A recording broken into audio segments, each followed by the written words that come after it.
and gentlemen, what a fight in the light heavyweight division between David Benavidez versus David Morrell. It was a close fight, but damn it, that 11th round where David Morrell knocked down David Benavidez, and then after that, the referee took a point away. Why did you do that? Took a point away from David Morrell. Ladies and gentlemen, let me see what the scorecard is. I gave it 115, 111. Hold on, ladies and gentlemen. Two judges had it what I had it, 115, 111, ladies and gentlemen, like I said.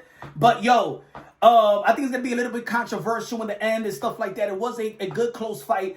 If the referee, look, if David Morrell would have won the last round, I gave the last round to David Benavidez, but if he would have won the last round, and then with that point taken away, then it would have been a highly controversial in my opinion. But David Benavidez rallied and won the 12th round after him getting knocked down in the 11th round. I think it was more fatigue than anything. It was a nice counter shot, right cross in my opinion. But ladies and gentlemen, David Benavidez, the Mexican monster, the Ecuadorian monster, the Dominican monster, makes another. I don't think it was a statement, but it was another victory to lure the fight that we all want to see. David Benavidez versus Canelo Alvarez. Canelo Alvarez is against the wall. His brand is against the wall because that's the fight that we all want to see. But does this win make a statement? The performance didn't, but the win does. But you know what? People are going to critique David Benavidez. You know how the boxing world is. It's kind of fickle. We don't want to give overly praise to David Benavidez, but I give him this is a great win. 4 straight great wins. Beating Caleb Plant, beating Demetrius Andre, beating Alexander, and then beating David Morrell Jr. A lot of people may question his power in the 175-pound division. People may say, well, you know, this is how David Benavidez looked when somebody his own size. You know what I'm saying? He didn't knock out Caleb Plant. He knocked out the smaller guy in Demetrius Andre. He didn't knock out Alexander. He didn't knock out David Morrell. People are going to question the power. Is he a monster? He is one of the biggest threat in the sport of boxing, the biggest threat in the division outside of Beterbiev and Bivol.